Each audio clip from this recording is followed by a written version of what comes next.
తండ్రి కుమార పరిశుద్ధాత్మకు మహిమ కలుగునుగాక. ఈనాటి జీవవాక్యం.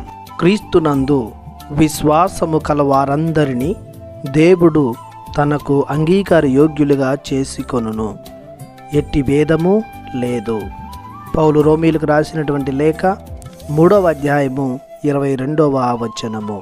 దేవునికి మిక్కిలి ప్రియులైన దేవుని బిడ్డలారా, సహోదరి సహోదరులారా, ప్రభువైన దేవుడు తన అమూల్యమైన ఆశీర్వాదాలతో మిమ్ములందరినీ దీవించునుగాక.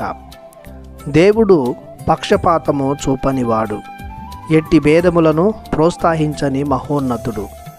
దేవునికి అందరూ కావలసిన వారే.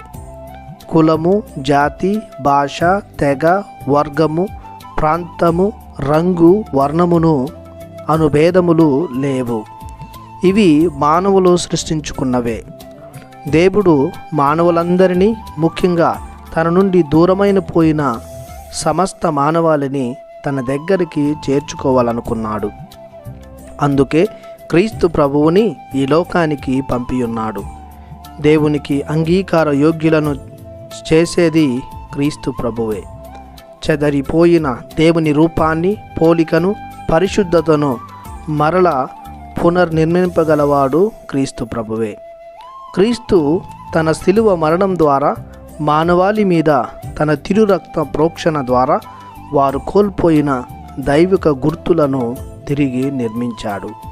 పాపాన్ని, శాపాన్ని, మరణాన్ని, సాతానుని గెలిచి పునరుత్థానం ద్వారా తండ్రి చెంతకు మానవాళి చేరుటకు మార్గాన్ని సుగమం చేశాడు. క్రీస్తు వేసిన బాటలో నడిచిన వారు, క్రీస్తు బోధించిన సత్యాన్ని తెలుసుకున్నవారు, క్రీస్తును విశ్వసించిన వారు దేవుని చెంతకు చేరుకుంటారు. క్రీస్తు ప్రభుని రక్షణ కార్యము ద్వారా దేవుడు క్రీస్తు యందు విశ్వాసముంచిన ప్రతివానిని తనకు అంగీకార యోగ్యునిగా చేసుకున్నాడు. కావున ప్రియ జనాంగమా, క్రీస్తు ద్వారానే లోక కళ్యాణము, క్రీస్తు ద్వారానే నిత్య జీవము, క్రీస్తు ప్రభుని ద్వారానే తండ్రి దర్శనమని గుర్తెరిగి భక్తితో, విశ్వాసముతో నడుచుకుంటూ జీవించుదము. ప్రార్థించుదము.